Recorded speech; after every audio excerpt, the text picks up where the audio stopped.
Okay, we have a 1969 442 Oldsmobile here. It came in for a tune-up and an inspection, take an overall look at the car and see what's happening with it, see what it needs after it being sitting for quite some time. I gave it a tune-up, runs really well.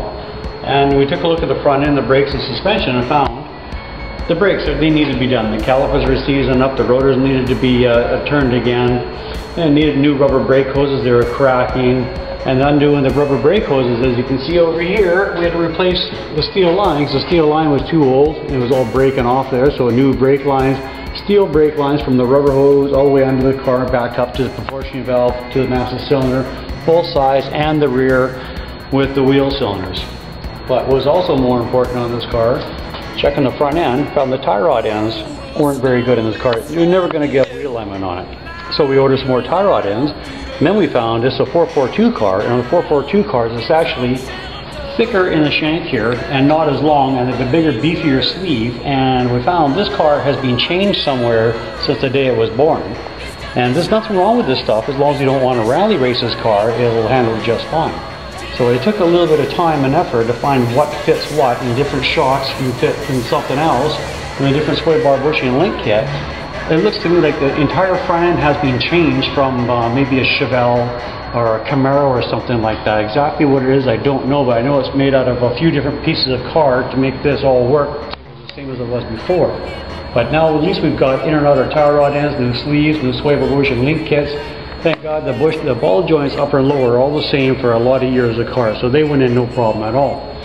And we also found on the spindles where the bearings go in, somebody has run out of grease on these bearings before. A lot of people just take the calipers off, pop on a set of pads, won't grease the seals, grease up the wheel bearings again, and it'll start to run too hot, or else it'll grease up just the outside one because it's easy, won't pull it off, runs out too hot, starts to turn on the spindle itself, or wears the spindle out a little bit. Didn't know that, put one on, wrecked one, had to buy another one, fix up the spindle on both sides so we can finish putting the brakes back together. So it turned out to be a little bit more of an episode than expected. We did on that side, as did the same thing on this side. Inner and outer tie rod end, another sleeve, sway bar bushing link kit, upper lower ball joints. Same thing with the bearings again on this side here. New calipers, rubber flex hoses. And what happens, they start to get old and they crack and decay, and they actually crack on the outside and they actually shrink on the inside, so it actually restricts the flow. And the metal brake line here, it's got so much road and grime and stuff thrown up here. To get it loosened off here, sometimes it doesn't want to work at all. And these ones actually broke off, so we ran completely new lines.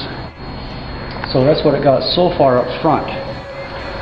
Now it would have been nice to be able to go a little further. Since it's gone that far with the suspension, put lower control arm bushings in it on both sides and upper control arm bushings in it. That would have made it a lot tighter car for a lot longer.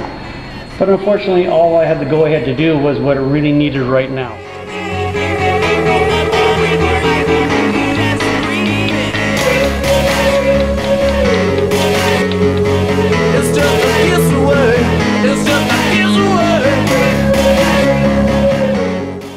Brakes on this the same car.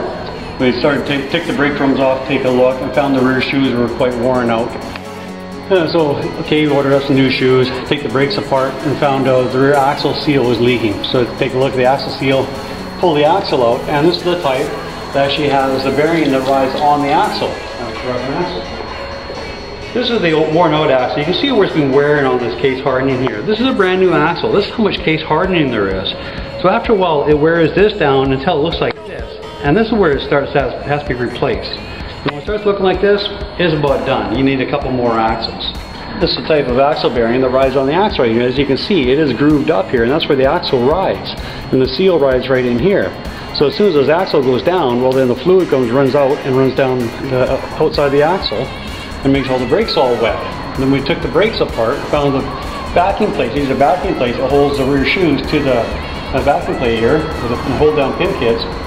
It's actually rubbing right through, trying to rub through on the 3 points that holds the shoes on there. So we had to grind these down a little bit, weld them up, grind them down so they fit properly, so the shoes fit the right way. Otherwise it's going to get stuck in the groove, get stuck in there, so it's going to jam the brakes on, and now you can have the brakes overheating. So we can't have that, so we had to fix that. So now it's got new shoes, welded up backing plates, ground down properly, new bearings inside, new seals there, new wheel cylinders, new hold down kit.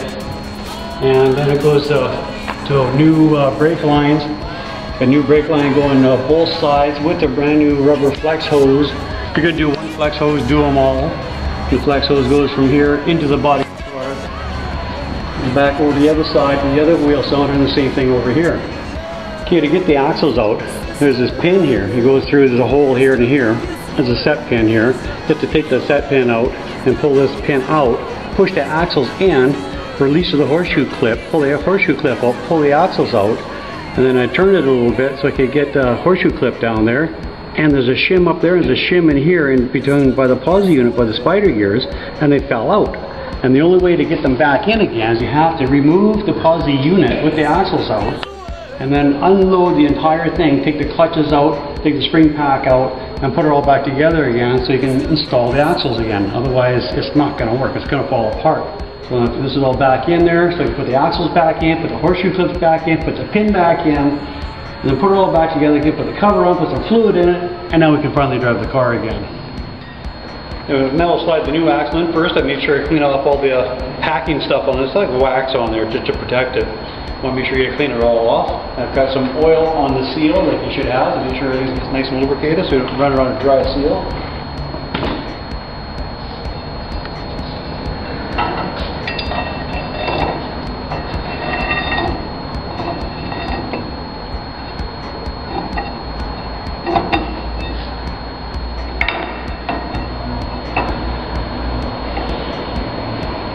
Axles in. Now the horseshoe clip.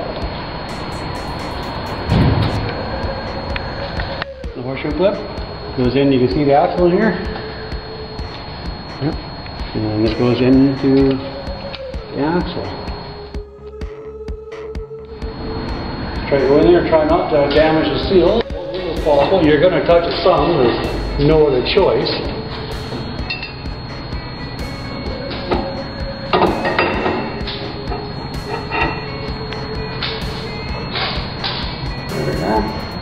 It's in. Now, any luck, should be able to get this clip in.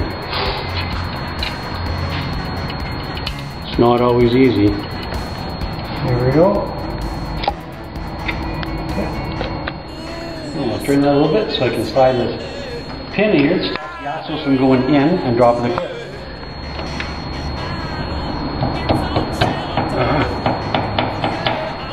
Yeah, oh, gentle persuasion.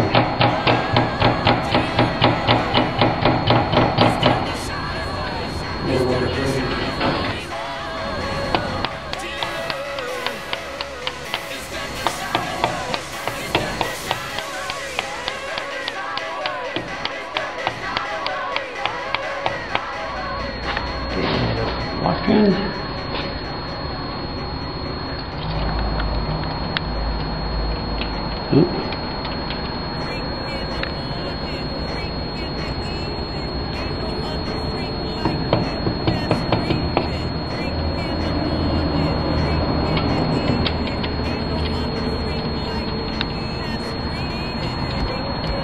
Now you just have to tighten it up, put the cover on, put a little fluid, that's it.